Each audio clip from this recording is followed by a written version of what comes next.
This video is about the new moon in Cancer that happens on July 17th. I'm going to talk about several factors and aspects of this chart. It's not just some regular new moon. As a matter of fact, I'm going to bring up something from the past that's connected to this day, and I'm going to bring something up from the future that's connected to this day too, and show you an interesting timeline in the astrology world that has to do with something deeper. So I'm going to bring up charts, aspects, and an important Cancer new moon that happens at 24 degrees.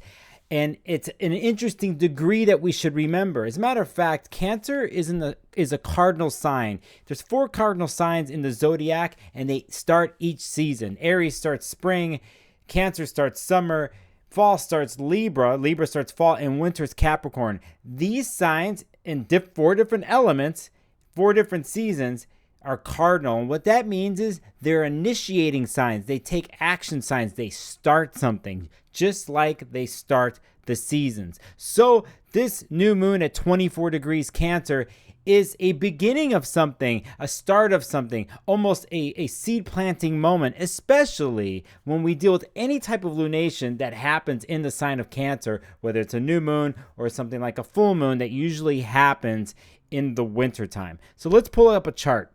Here is the chart, and I'm going to move this here, and it says 11:31 a.m. Pacific, July 17th, 2023. We're going to have it right here. I'm going to have a little annotator for those who don't know here how I do things, and I'm going to point to here the sun and moon are together. This is the new moon. It's sun and moon are conjunct together, and it's at 24 degrees. I'm going to keep saying this degree because it's such a funny, fundamental degree here this year and for the rest of the year. Pretty much though, anything from 22 to 29 degrees cardinal. Remember, cardinal signs: Aries, Cancer, Libra, Capricorn. Any planets in those degrees in the sky, and any planets that you have that fall in those spaces, you're deeply affected by this. Okay, so let's get into the relationships here. New moon is beginning, new moon is start, almost like the seed being planted. One of the first things we want to take a look at here, because there's so much in this chart, this lunation, is, I would say, the tightest relationship besides the sun and the moon is 2 other planets that are making a relationship, and that is, and I'll show you here, let me make sure I get this, it's Jupiter. I'm going to make an arrow on Jupiter here. At 11 degrees here, and then we have 12 degrees Mercury in Leo. Now, this is how we start to support and tell the story of a chart like this and a lunation like this. These 2 planets in particular are having a square. They're 90 degrees off of each other, and they're in fixed signs, which are stubborn, focused, like to get the work done. Mercury's expressive sign. It deals with communication in through the fire sign of Leo, where it's expressive. This is what I have to say. This is my creativity. This is where I stand, me. Look and hear what I have to say. And Jupiter in Taurus, which anything Jupiter is in and touches, inflates, makes it bigger, expounds upon, and is really on a quest for something. Jupiter magnifies. So here, Jupiter is magnifying Mercury here, and now we could see the type of communication that's happening during this lunation, which happens in Cancer, which has to do with emotions and feelings, safety and security, family, memories, roots, foundations. These are key words. Most importantly, a lot of the times with the story of Cancer, the story has to do with vulnerability and protection. So we have that, and now we have an expressive Mercury being squared off by Jupiter. It's magnifying the conversation, and it's almost, in a sense, an inflation of words, of speech, of expression. So we have an emotional day already with Cancer, and then we have this emotional, expressive Mercury magnified by Jupiter and Taurus, squaring off each other. The words are intense. The words are almost over the top, right? The value systems, what I have to profess for oneself, you have to look to the Leo part of your chart, starts to really color this particular day. I want to say at times too, and I'll just do another arrow here to Jupiter, or I'll actually do a circle, just to circle it up here, just to show you that the other thing we have to remember about Jupiter is it's kind of like it's a soapbox type of planet, actually. In a sense, soapbox is an old thing. You stand on a soapbox on the corner of a street and you pontificate. You're preaching. And so this energy is thrown on the Mercury here too. So it's a very preachy energy. It can be that way. The rhetoric is that way, along with this heavy emotional day. The other thing about the other side of this, when I think Mercury and Jupiter are flowing together, is in a sense, Jupiter also represents abundance. If things were rooted in the beginning with something of a story, the abundance happens, and Jupiter brings abundance to the Mercury speech in Leo. So you have creative abundance is another way these two planets can work together on this day of the new moon. Okay, that's enough, isn't it? But it isn't the final story, because we're going to go to something else in the chart, and that is the heavy, interesting, erratic, surprising planet that is Uranus in Taurus at 22 degrees. And it actually, you could see here, and now we're back at 24, that Uranus is sextiling the sun and moon here. Sextiling is a quick conduit of energy, where there's a relationship between the two planets where they're meeting eye to eye, and there's a potential of them working together and getting something to manifest. Here, Uranus with this is progressive. I use this word a lot, but sometimes erratic, but really liberating energy, is bringing that liberation to the emotional expression and the wish and in a sense, with the new moon, we are planting something here, but it's a little different this time for the Cancer moon and sun. Uranus is bringing a liberating quality to it, a different side of things, something that has a little bit of juice and electricity to it all, and something that Cancer doesn't normally have. What Cancer normally has is an initiating energy that has to do with protectiveness and safety and vulnerability, and hence feelings. I feel. But Uranus here brings a little something extra in Taurus, and brings a type of, if you can call it stability, but something new to the new moon here that the new moon enjoys. Now, do we stop here? No, we don't. And we're going to get into something else that's heavy. And we're going to go to one of the most important degrees from this year into next year in astrology, and it has to do with Pluto. And Pluto here is retrograde now at 29 degrees after it was just 0 degrees of Aquarius for the spring, and it's been sitting there for a while now, for a little bit more than a month or so, a little more than that, and it's directly opposite the new moon. So now there's a power struggle going on there, and Pluto's opposite the sun and moon, pushing it to some hidden depths, or wanting a hidden depth to come up for the sun and moon here, the emotional. So we have not just emotions, we have a deep-seated emotional type of story that's getting initiated here, but it has to do with something deep in the past too, because it's Cancer, and because Pluto rolls that way. Pluto's bringing up something we don't see, or we've forgotten about, or that's from our subconscious. And a lot of times when we deal with emotional content with Cancer, we're dealing with emotions that we only touch the surface upon. But Pluto here pushes more of that up to the surface, and in a sense, the hidden is exposed here on the new moon. And not only that,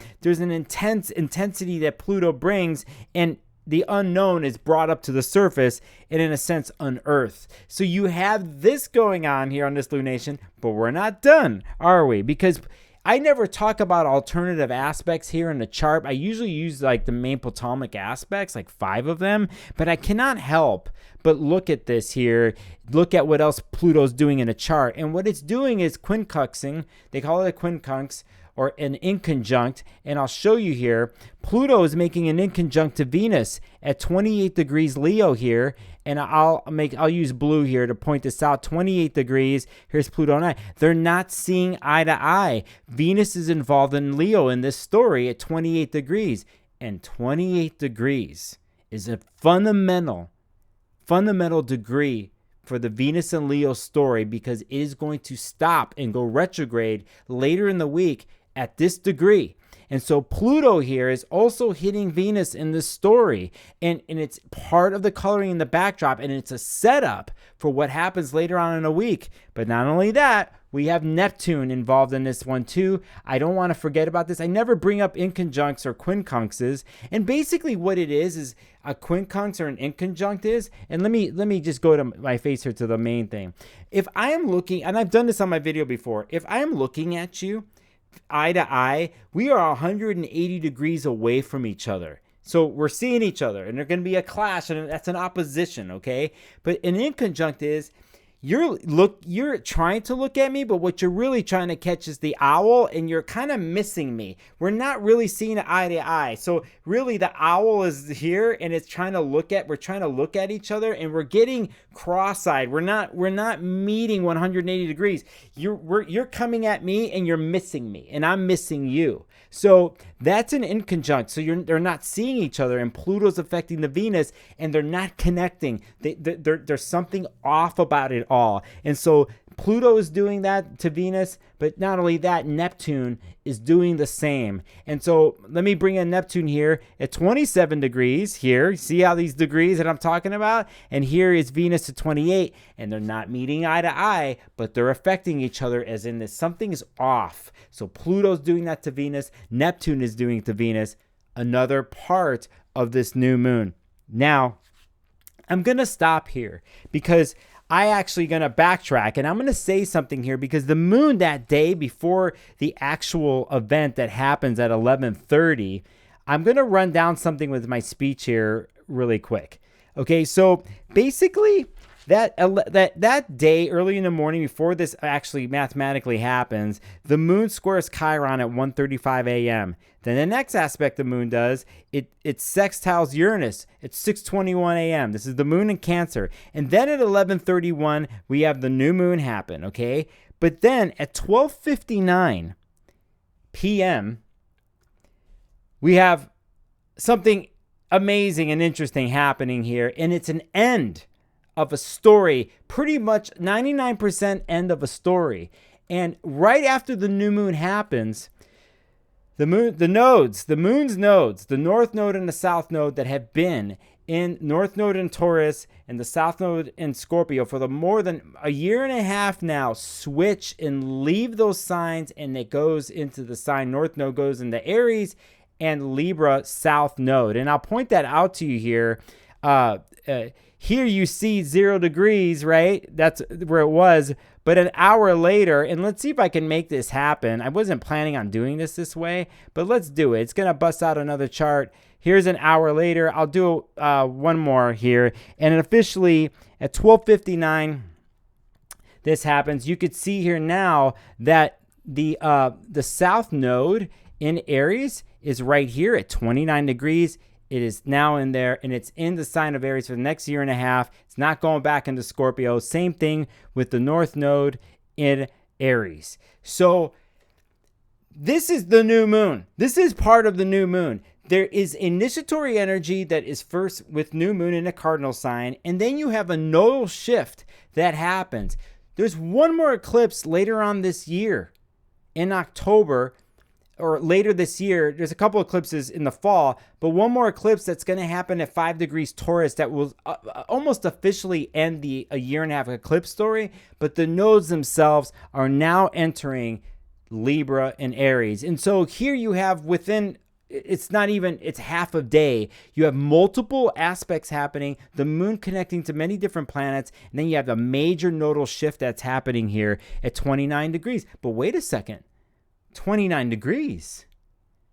Pluto, we can't forget, is at 29 degrees cardinal. So an hour pretty much after the new moon, Pluto squares the nodes. Pluto's opposite the moon and the sun. And eventually that day, at 3:49 p.m., the moon is going to be opposite Pluto exactly. Then later on, the moon is going to square these nodes when the moon hits 29 degrees later in the day. That happens at 9:29 p.m. Pacific. So I'm telling you, within half a day, you have these major points getting multiplied and hit in various different ways. from cardinal signs or these degrees from 26, 27, 28 to 29 degrees. So at 9:39 p.m., 10 minutes after the moon squares the nodes, the moon goes into Leo. All right, am I done with this video? I'm not, because this is very important what I'm about to say. Here, I will go to my face. I mentioned something in the beginning of this video about the past and 3 months ago. And why would I mention something like this? For those who've been watching my channel, you know that I did a video 3 months ago that referenced this date. And if you don't remember when I did it, I'm going to remind you now. This way. So this chart in general is April 19th, 9:12 p.m. It's a solar hybrid eclipse over there. Why am I bringing this chart into the deal? Is because we're going to annotate it and I'm going to show you something. This was the eclipse that happened this spring. And it was a new moon in Aries, and it was at 29 degrees cardinal. The point we just mentioned with the nodes going into. This particular eclipse, 3 months ago, is connected to this new moon in Cancer at 24 degrees. It is the next chapter. It's 3 months later. And 3 months later from this Monday, there's going to be another set of lunation that's connected to this. So if you, I'm repeating, if you were affected by this eclipse that happened in Aries at 29 degrees that I have right here, I'm going to go there. If you were affected by that, you have anything in cardinal signs at 29 degrees, anything in Aries later degrees, anything in Libra that way, you already know the story. It already got set off. And if you haven't figured out what the story is yet going on in the Aries and Libra part of your chart, the Capricorn part of your chart, and the Cancer part of your chart, by this point on the new moon on Monday, it should be very clear what the challenges are and what has been exposed and what has been brought forth. Remember, Pluto's exposing hidden from the depths emotionally. Fiery Mercury and Leo is being magnified by Jupiter and Taurus, bringing the speech creatively in abundance, but almost a pontification. Maybe words are inflated, but something got mixed up and something needs to be expressed. But there's something at the same time that needs to be initiated and moved. In one sense, we can look at the eclipse that happened in April as a subconscious seed that was placed that is now up to the surface, where in a sense a seed was placed and it's coming out of the ground, and you see the first signs of life coming out of the ground, but it's at the make or break point.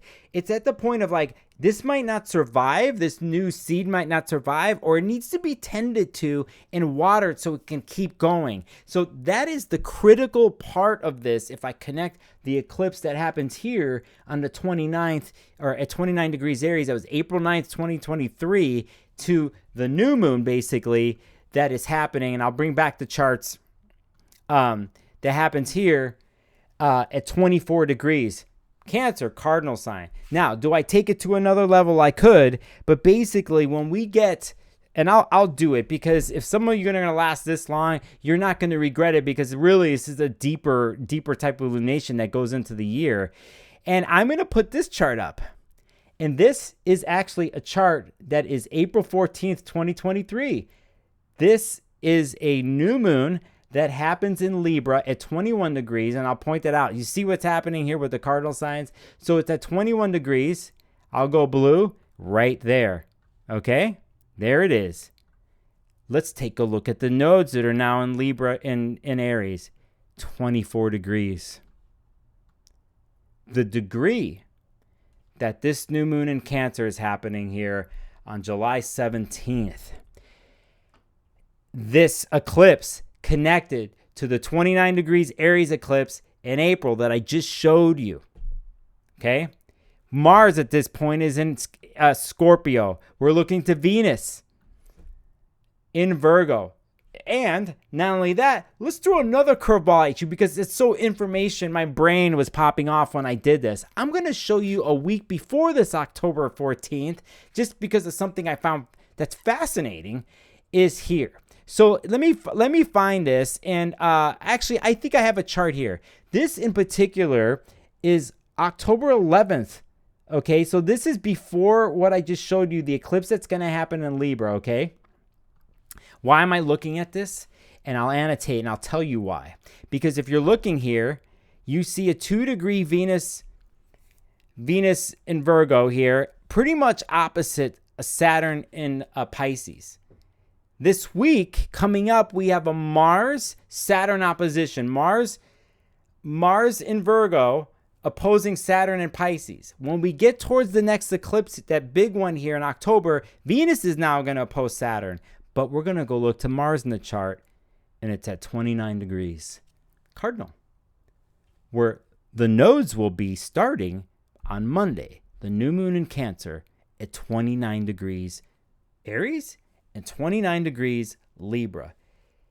Huge moments here with Monday. It seems weird that one could look at something like this and be like, it's just another new moon. But it isn't. It isn't another new moon. It is inherently a huge piece of a puzzle that has to do with eclipses that are happening for the next year and a half in the signs of Libra and Aries and cardinal points. You throw in Pluto at 29 degrees Capricorn, which it will be moving over these degrees of 26, 27 to 0 degrees fixed all the way until 2025. These are points that are sensitive and need to be paid attention to. And if you viewer, YouTuber, veteran of my channel, or new person, and you're learning astrology, you know astrology, write down the degrees, look in your chart if you're personally affected by this, because I just gave you a map to all this. And I can even go further, and I will down the line in the fall when these dates come up. That's how I wanted to look at the new moon today. If I were to sum it up in one way, I think inherently here, there's no suppressing of emotions here. Cancer moon needs to feel safe and in a sense protective to feel grounded, to profess and express emotions. And Mercury in Libra squared by Jupiter and Taurus does that. And we know that the story is many different chapters, and Pluto being opposite the sun and moon unearths something hidden and intense and private, and something that needs to shift and move, and inherently is a power play opposite the sun and moon in Cancer. And we have Uranus throwing something new on the sun and moon that it actually needs in all this intensity to have a different viewpoint, a different way of focusing and moving this energy and initiating something really that has to do with a larger eclipse cycle and a setup for the next year and a half in the sign, in cardinal signs, basically. Now, I want to say here something very important is this upcoming Wednesday, I'm going to go live on YouTube, and I'm going to do another edition of my Empower Hour. And for those who don't know, this is where I put a phone number up on the screen and you can call. And if you get through the phone line, I will talk about your chart for 8 to 10 minutes. I will do this with multiple people live on air. And not only that, in between these chart readings that I'll do, I'm actually going to talk a little bit more about these eclipses, what I've talked about today. And I'm also going to talk about the upcoming Venus in Leo retrograde station and the Mars in Virgo opposing Saturn in Pisces that's already brewing now. This will be live on YouTube. If you don't follow my channel, you haven't subscribed, please hit the subscribe button. If you hit the bell, you'll get notified when I go live this week and for any other video that I put up. This is my new moon video in Cancer, my weird alternative take on it. I wanted to map something out, and I threw a whole bunch of information at you. There'll be chapter markers, so on and so forth. You never met me before? My name is Nicolas Polymenagos, aka Sparkles of Gold. I'm on YouTube. I got a 5-year plan, and I'm going big. I'm on Instagram. I got a newsletter and a Patreon. I do interviews with astrologers and all types of weird live streams with sound and visuals, and more surprises coming your way. I love mystery, and if I could use this format to transform your world so you get insights into your life using all the tools that I have, from mystery, surprise, directness, honesty, and me being me, then I'm doing my job here on planet Earth. So I hopefully get to see you on the Empower Hour this Wednesday. And on the live stream, please join and do a call-in. And as always on this channel, I'll see you on the next video.